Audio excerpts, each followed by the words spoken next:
Good evening. My name is Gabriele Guerrini, and I'm an assistant professor with the University of Pavia in Italy.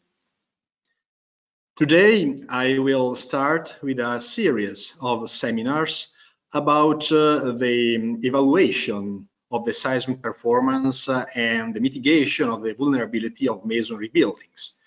And in particular, I will give you an overview of the framework of the ERGOCAD 8 Part 3 about this seismic vulnerability assessment procedure and possible mitigation techniques for existing masonry buildings.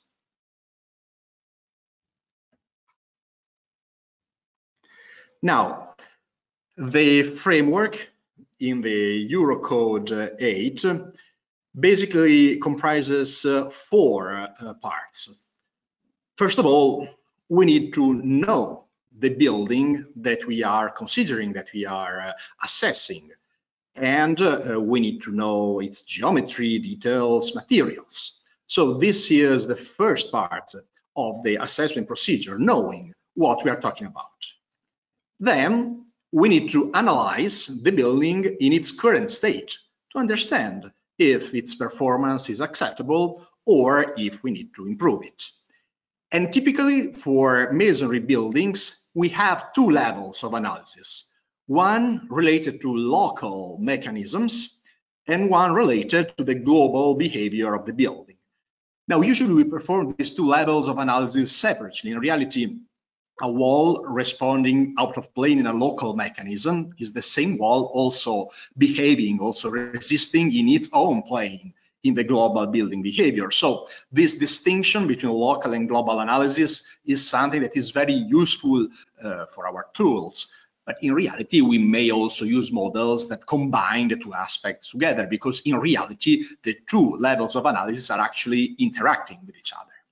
Finally, once we know if the performance of the building is acceptable or not, we may or may not design retrofit interventions.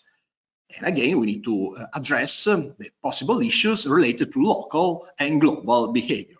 And then we need to repeat our analysis to ensure that with our improvements, we are actually now meeting the requirements, the performance requirements that the code is asking for our structure. So let's start from the first ingredient of the framework, that is the knowledge of the building that we are analyzing.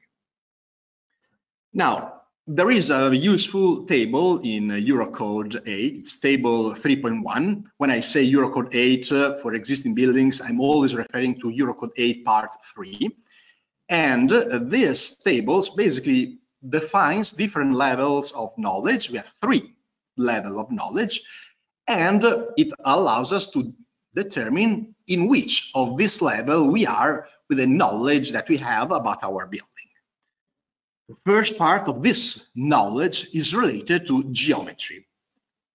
And to determine the geometry of the building, we can make use of outline construction drawings if they are available, if we can find them. For historical buildings, this may not be so easy. For more modern buildings, instead, it's more likely that we can find them. Then we may have to carry out some surveys on the field. If we have good construction drawings, a visual survey may be enough just to confirm that the drawings correspond to the reality, or to adjust where we have some inconsistencies. But in some cases, especially if we don't have any drawing available, we may have to carry out a full survey of the building. Then we need to investigate the details, the construction details of the building. In the most unlikely case, we may have to carry out a simulated design if we don't have any information. But in some cases, we may be able to find some detailed construction drawings where these construction details are shown. In any case, we also have to go on site again and perform some inspections, which can be more or less limited, extended, or comprehensive, depending on what knowledge level we want to reach, and depending also on the available material in terms of construction drawings that we have found. Then we need to characterize the material of our building. Again, we may need to refer to some default values, but we may also be more lucky and have sources such as original design documentation or original material testing results. And we may be able to refer to these values. In any case, it's also better to perform some on-site testing. And again, this test can be more or less extended, going from limited to comprehensive, depending on the amount of element that we are investigating, again, to confirm the choices or the assumptions that we are making. At this point, we can define our knowledge level, depending again on the combination of available documentation, of on-site inspection and testing that we have carried out. And we have these three levels of knowledge: KL1, KL2, and KL3. Each knowledge level is associated with possible analysis methods that can be adopted for the global analysis of the building. If we are in the less favorable case of knowledge level KL1, where we have less information, we can only carry out elastic analysis that are usually more conservative. We don't have, in that case, enough information to build a nonlinear model to carry out such an analysis. So in that case, we need to go with more conservative methods. If we have more information available, if we have more documents, if we carry out more on-site investigation and testing, then we can be in knowledge level 2 or 3. And in this case, we can use any method: linear, elastic, or nonlinear, static or dynamic analysis. Also, from this table, depending on the knowledge level, we can get the so-called confidence factors, CF. These factors are usually applied to material properties. When we calculate strength of the members in terms of their capacity, we use these factors to reduce the average values of the material properties. And you can see that these confidence factors decrease from 1.35 to 1.0 as the knowledge level increases. But these factors are also used to increase the mean strength values when we are calculating the strength of ductile elements to find the forces transferred to brittle elements in a framework of the capacity design type. Now, how do we obtain this information? We're already saying that we, first of all, try to find any document available about the building, so we can carry out an historical analysis and some document investigation, looking for original drawings, permits, whatever we can find in public offices, in designer offices, wherever we can find information about the building. We may also try to investigate the history of the building in terms of construction process, modifications that have occurred over time, trying to understand if the materials are consistent throughout the building, or there are additions, there are modifications with new or different materials compared to the original ones. We may also need to refer to historical practices and also look for older codes, if there were codes at the time of construction, because this may guide us in understanding how the structure was built. And finally, we also want to find information about any possible damaging event that the building may have underwent, and these events may have created some weaknesses, or they have induced modifications, retrofits, whatever in the past. Then, as I was saying, we will have to carry out on-site investigations, inspection of details, material testing, and the ERGOCAD provides us another table which guides us on the amount of elements that need to be investigated in order to reach these limited, extended, or comprehensive levels of inspection and testing. And finally, in terms of material properties, it's always the case to carry out some non-destructive and destructive tests on the building, different amount depending on the knowledge level that we want to reach. And for this, we can use, for example, for masonry structures, flat jack test, shove test. We may even take samples of masonry, take them in the lab where we can perform direct shear test on triplets. So there are quite some different destructive techniques that can be used, and they can be combined with non-destructive methods, because we need to calibrate these non-destructive methods with the results of the destructive tests. But now we have a problem. We cannot test the material everywhere in a structure, and especially when we talk about historical buildings that may have underwent some modifications over time, where materials can be different depending on where we are. Well, we may not be able to investigate all different types of materials. Or we may be selecting a region of the building where material properties are higher or lower than somewhere else. So how can we deal with this? Well, we'll see that the ERGOCAD doesn't tell us much. It says that we can refer to other sources of information, but it doesn't specify which ones. With the Italian code, the so-called NTC 2018, we find some guidelines on what reference values to use to integrate the results of on-site testing. Another little problem that we find in ERGOCAD 8 is related to the application of confidence factor and partial factors gamma m to the material properties.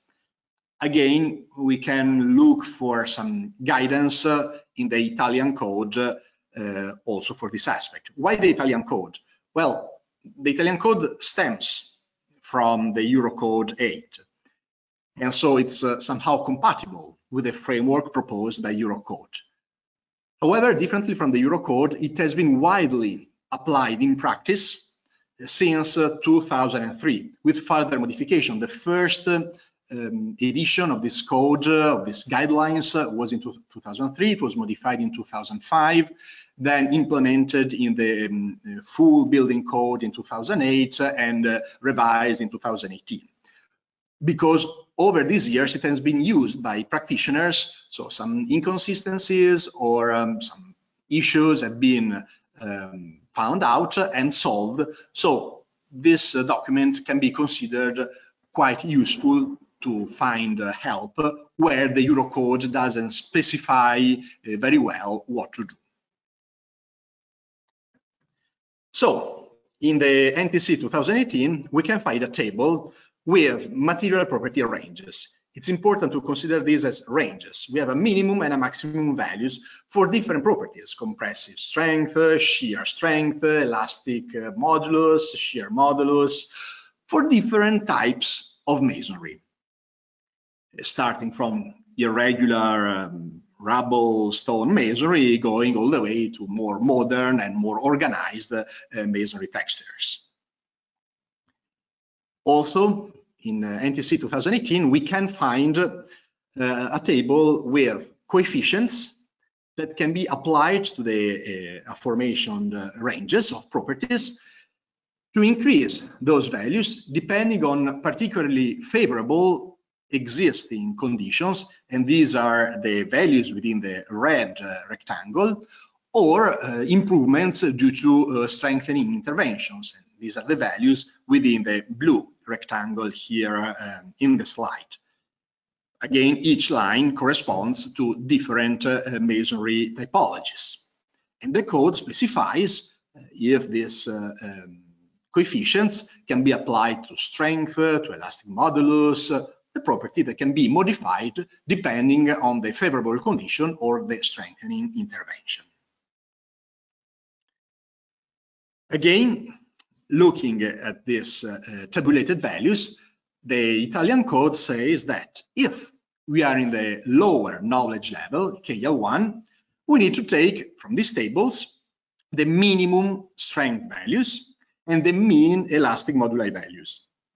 And the strength values shall be reduced by a confidence factor of 1.35 as in the ERGOCAD.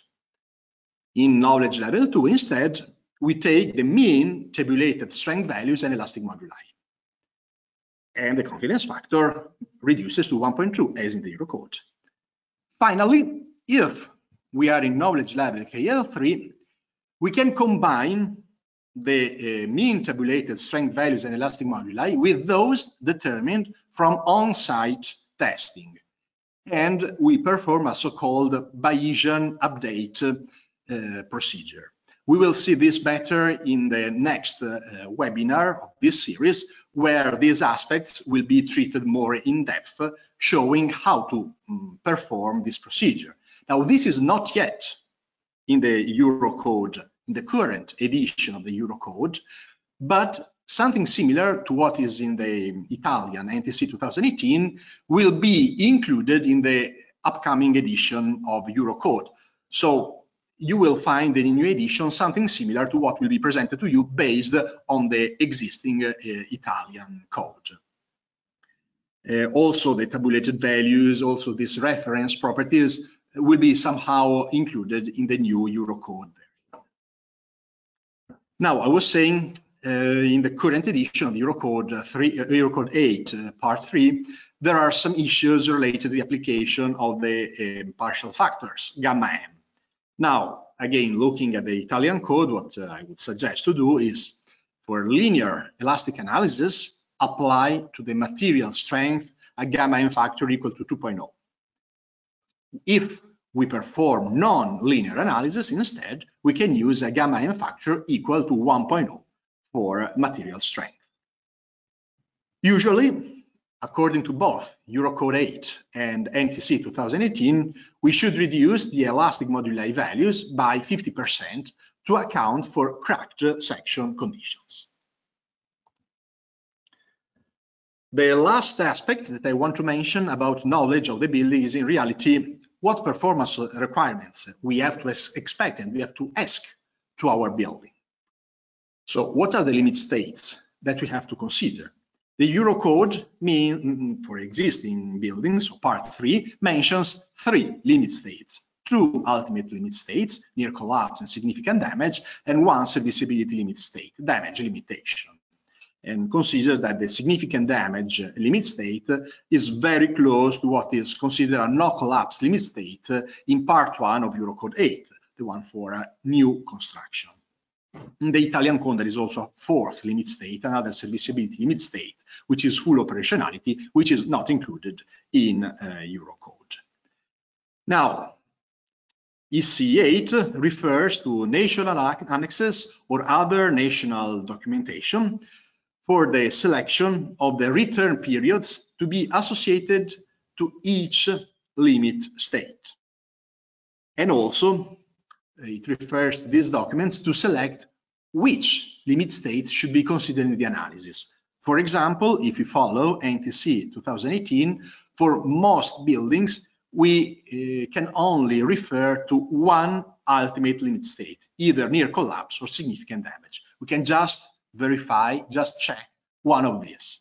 Only for strategical buildings, we need also to consider serviceability conditions. Now, let's move to the next ingredient of the framework, which is the analysis for local mechanisms. Let's start from this video of a shake table test of a masonry building that was performed at the UCentre laboratory a few years ago. If you look at the yellow circles, you will see that the facade excited out of plane of the building is trying to overturn out of plane, developing a so-called local mechanism. This building was not retrofitted in any way. There were no restraints to that facade, and you can see that a mechanism of this type developed at a level of PGA equal to 0.4 G using the 1979 Montenegro earthquake. What are these local mechanisms? Well, these are failure modes that are related to loss of equilibrium of portions of masonry, related to overturning out of plane of these portions of masonry, leading to partial or total collapses. And usually they are due to out of plane actions that are accelerations acting perpendicularly to the wall panels. These local mechanisms are usually adversely affected by the quality of masonry. For example, if we have rubble stone masonry with very poor mortar, or with round stones, with masonry leaves poorly connected with each other, with loose filling between the leaves, all these conditions may lead to the development of local mechanisms, starting from buckling of masonry leaves and loss of infill to overall overturning of these walls.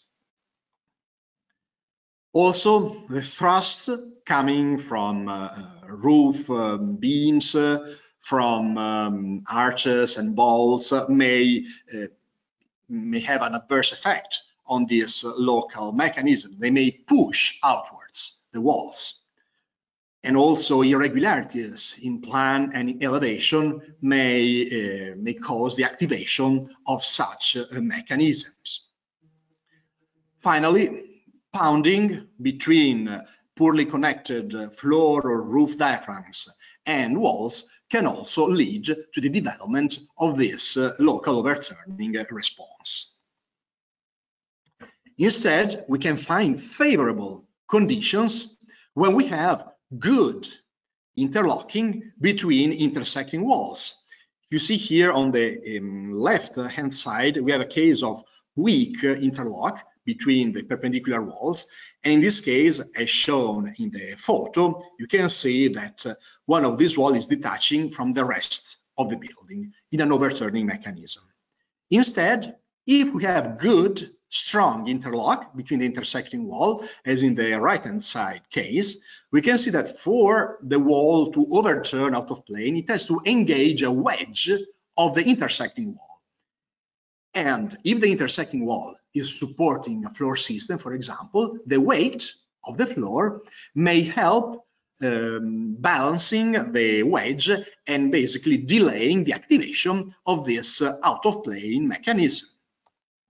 In general, if we have weak interlock between walls and poor wall-to-diaphragm connections or flexible diaphragms, we may be in the most unfavorable case where walls can separate from each other and easily overturn out of plane.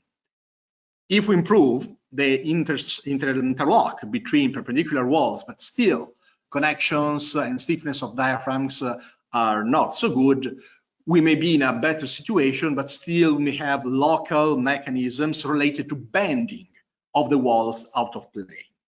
Instead, if we are able to improve the connection between intersecting walls and the connections and stiffness of floor diaphragms, we may be in the most desirable case where we develop a so-called box type behavior for the building, as in the bottom case on the right-hand side of the slide. This is the situation that we would like ideally to have.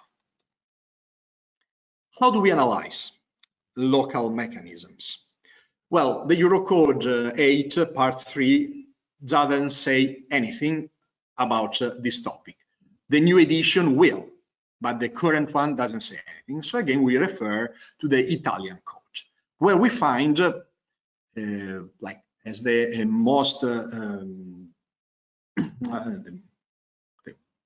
preferred method of analysis, the so-called kinematic analysis. In this case, the wall responding out of plane is discretized in a series of rigid body forming a single degree of freedom mechanism. These blocks are defined by actual cracks that may form in the development of the mechanisms. And the different blocks that are bound by cracks can rotate and slide rigidly with respect to each other. Simplification, but it's quite powerful. Then what we do is to study so-called load multiplier alpha that represents the ratio between the horizontal seismic forces and the weights of the blocks, and the weights also applied by the floors and other structural members involved in the mechanism. Now, this method is based on the so-called upper bound theorem of limit analysis. What does this mean? It means that the actual mechanism that will develop in a given wall is the one associated with a smaller activation acceleration. So you see here on the right-hand side, I've shown two possible mechanisms for the same wall. In one case, we have overall overturning starting from the first floor. In the other case, we have an out-of-plane bending of the wall. Well, which one of these two will develop?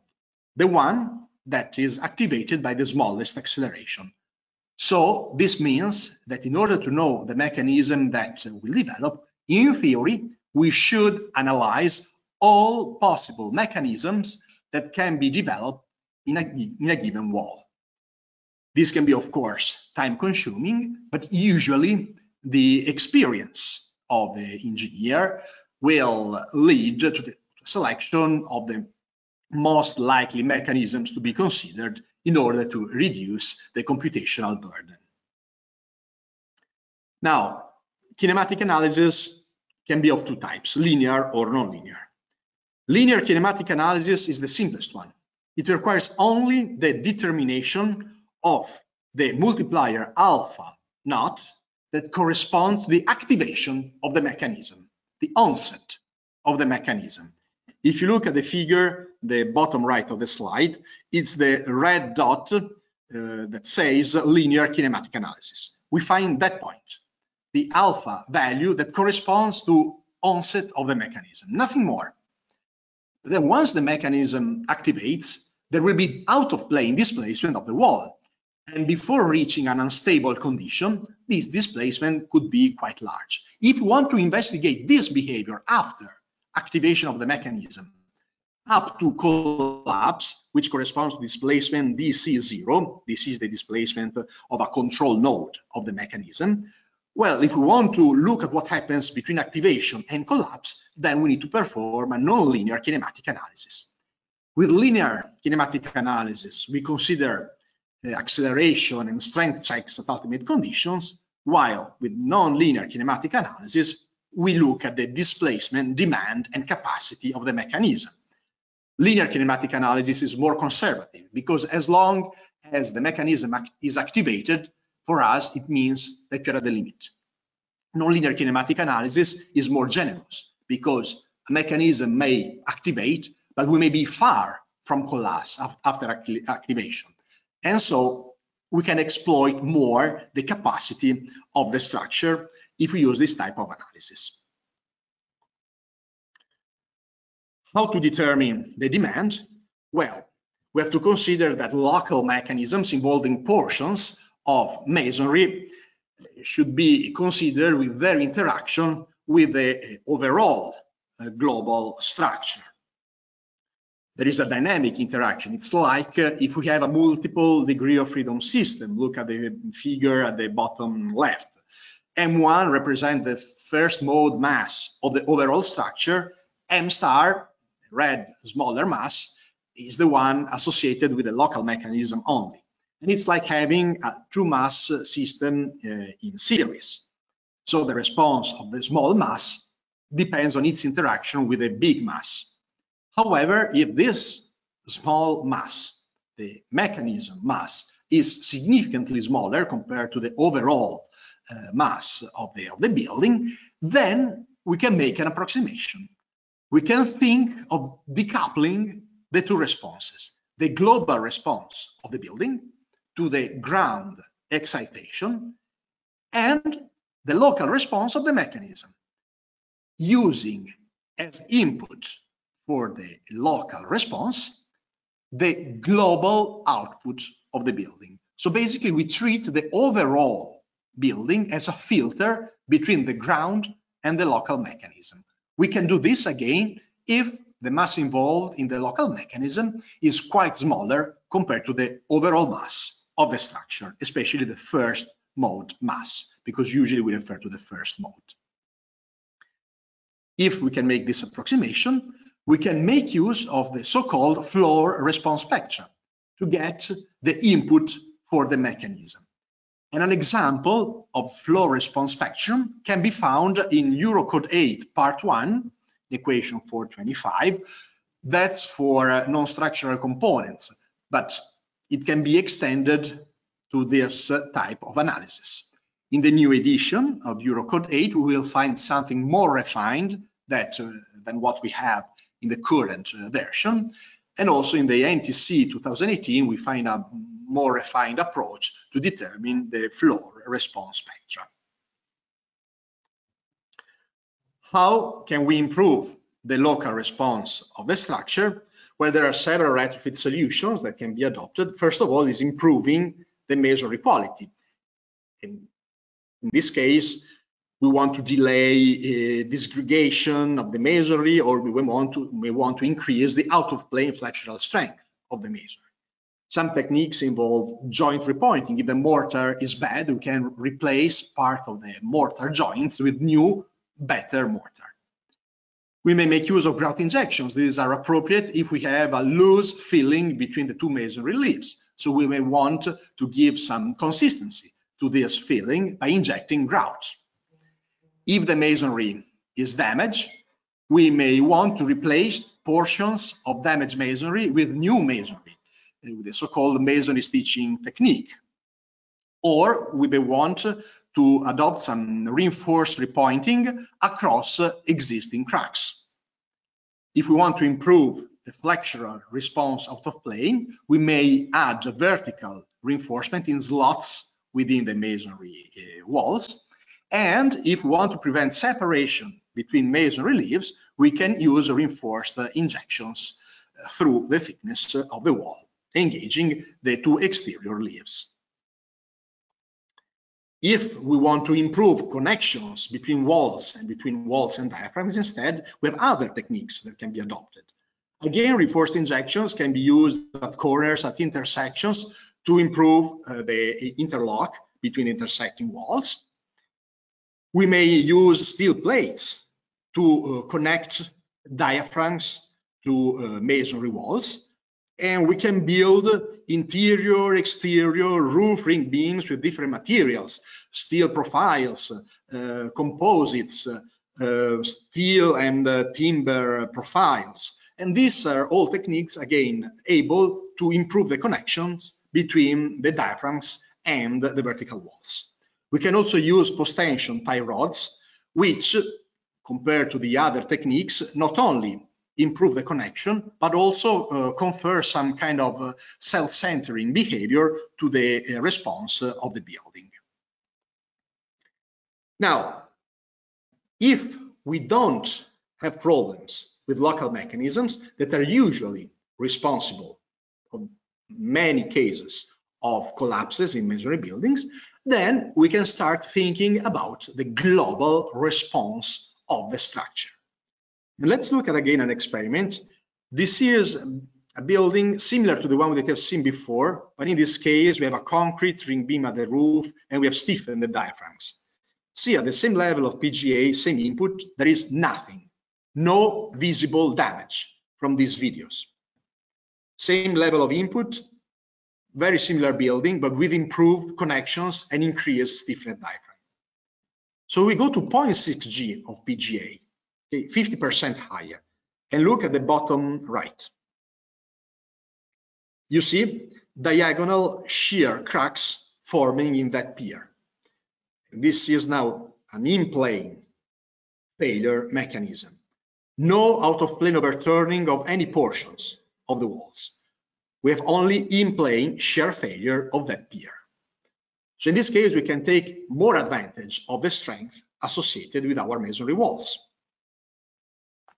Now, when we talk about global response, so we are thinking about in-plane response of masonry walls and also of floor and roof diaphragms.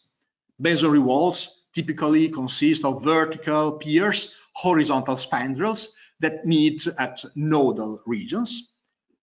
Floor roof diaphragms can be made of timber or other construction techniques, can be steel elements with masonry blocks, can be concrete overlay if the construction is more modern, or we may have vaults if we are talking about more historical buildings. So different systems that provide horizontal connection between the walls.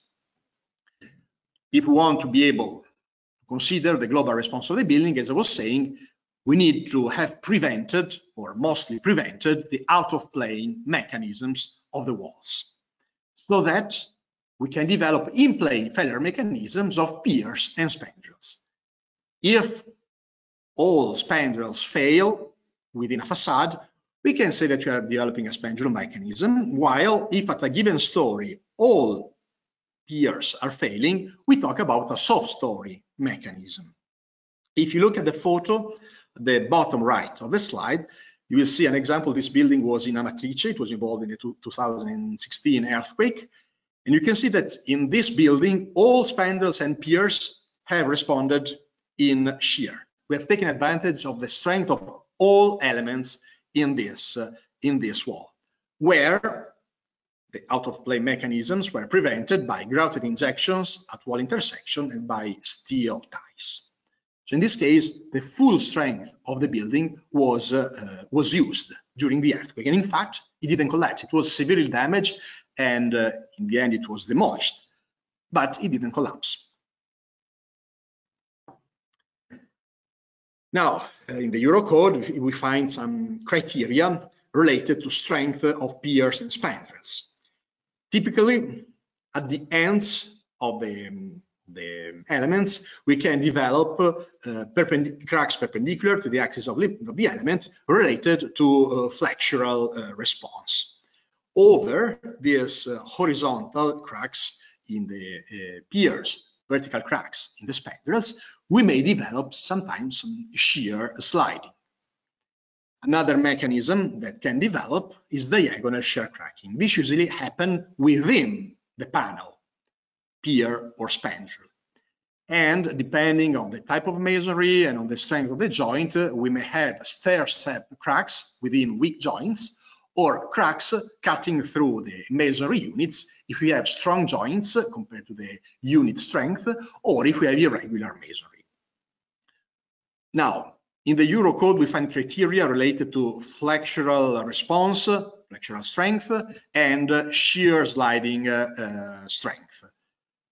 We don't find anything about diagonal shear cracking, but we can find information about this criterion in the NTC 2018 code. In any case, varying the axial force acting on the element, any of these criteria will provide a different strength value, flexural or shear strength. So varying the axial stress on the element, one or the other criterion may control the strength. And we can build an interaction diagram considering these different criteria and taking for different values of axial stress the minimum of the different criteria. And this will be the criterion controlling the response. In terms of modeling of the walls, we can either use 3D finite elements, but this required quite detailed knowledge of the material, and it's quite a time-consuming analysis.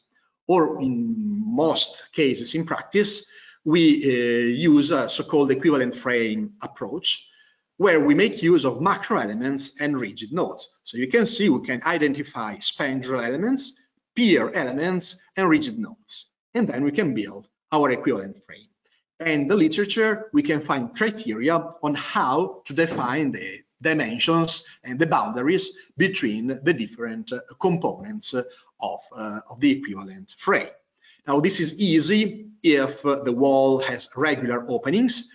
If openings are irregularly distributed, things become a little bit more complicated. And one of our webinars will be dedicated to how to tackle this particular situation of irregular opening distribution. We also need to model the diaphragms, the horizontal diaphragms connecting the different walls. And usually we have three different cases. First case is infinitely rigid diaphragms. This is the case when we have, for example, a concrete overlay well connected to timber or steel joist.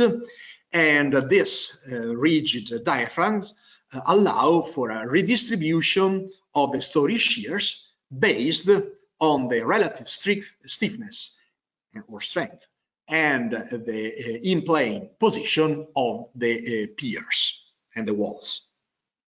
Instead, if the diaphragm is infinitely flexible, it cannot redistribute story shears between walls and piers. And in this case, it is advisable to analyze each wall independently, considering its tributary mass. And this tributary mass will produce the excitation on that individual wall. Finally, the most common case, of course, is intermediate between these two. We have diaphragms of finite stiffness. In this case, we need to evaluate the stiffness based on the construction technique that we have in our situation, and we can use, for example, orthotropic membranes. This is what the program Tremuri, for example, does. And the two axial stiffnesses and the shear stiffness of the orthotropic membrane is calibrated based on the properties, on the actual properties of the physical floor or roof system. The analysis can be based on linear approaches, and in this case, we have to perform strength or deformation checks on the elements of the building.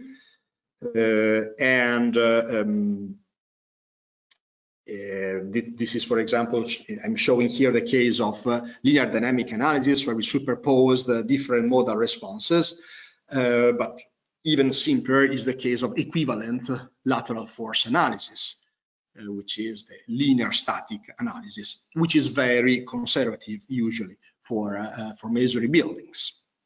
And depending on whether we are using the full elastic spectrum or we are applying the behavior factor Q, we may have to check deformations of the elements or strength of the elements. However, for masonry structures, it's better to use a nonlinear method of analysis for the global response. And in this case, we check displacements in terms of global building response. This is more advisable because it's a little bit less conservative and it is more representative of the actual response of the building. So it's not limited to an elastic analysis, but it accounts for the development of nonlinearities, of failure of some elements, which may not preclude the capacity of the building of resisting vertical loads and still resist the part of the horizontal loads. We can have, again, static or dynamic analysis, also in case of nonlinear analysis. In the case of static analysis, we perform a pushover analysis in each principal direction of the building. We obtain a capacity curve in terms of base shear and displacement of a control node at the roof level. And we compare this capacity curve basically with an inelastic spectral displacement demand. So we have to transform elastic design spectra in inelastic spectra according to the ERGOCAD formulation. We will see how to do this in one of our webinars. If we perform nonlinear dynamic analysis, what is the difference? The difference is actually in the calculation of the demand, because from the nonlinear dynamic analysis, we obtain directly from the analysis explicitly the displacement demand. And again, we can compare this displacement demand from the nonlinear dynamic analysis with the static capacity curve obtained from a pushover analysis. So the difference between the two methods is on how to calculate the displacement demand. In any case, we have to perform pushover analysis to obtain static capacity curves. In this case, when we model the elements, the deformation capacities of the element depend on the failure mode, shear or flexure, while the strength of the elements are calculated applying a gamma n factor equal to 1.0, as we were saying earlier. This is an example of a building here in Pavia. It is the botanical garden, and you can see some photos and a floor plan of the building and the equivalent frame model obtained from this same building. Now, the model was subjected to a nonlinear pushover analysis. Here you can see at the top right the capacity curve in black, and then in red the bilinear approximation. We'll talk about this in one of the next webinars. We define failure in this case when the black curve drops by 20% from the maximum base shear achieved in that direction, and this corresponds in this case to failure of the wall highlighted within the red circle in the model. You see, it's not the full facade, which is still in decent conditions. We have reached shear strength, but not the maximum available deformation, except for one element in the main facade. However, in this shorter wall, you see that the main elements have completely failed. And in this case, this defined the ultimate capacity of the structure. Again, the 20% drop from the maximum strength. The demand comes from the design spectra. In this case, we consider the near collapse situation. The associated spectrum, according to the Italian code, has a return period of 2,475 years. It's the red one in the figure, and it gives that displacement demand shown on the pushover curve. You see that the displacement demand is smaller than the ultimate displacement capacity, so the building is verified for the seismic input of the region. But again, we'll talk about this nonlinear static analysis better in one of the next seminars of this series. How to improve the in-plane response? Well, first of all, we can try to improve the masonry quality, and the techniques are the same that you have already discussed in terms of local mechanism. In this case, we want to increase the in-plane strength, but the methods are exactly the same. We can also have other techniques related to jacketing with reinforced plaster or fabric reinforced cementitious matrices, and these are applied, of course, to the surface of the masonry. We also use FRPs, fiber reinforced polymers. In this case, we may have some compatibility issues with the historical masonry substrates. We may also improve the stiffness and strength of the diaphragms, and there are several techniques depending on the type of diaphragm. For example, for timber diaphragms, we can add some additional timber overlays. We can increase the number of nails. We can add steel or composite strips or braces. We can add plywood or even concrete overlays. Different solutions depending on the objective. For vaults, again, we can add concrete overlays, we can apply FRCMs, we can apply FRPs, again, to improve the in-plane stiffness of these elements. Now, with this, I have concluded my presentation.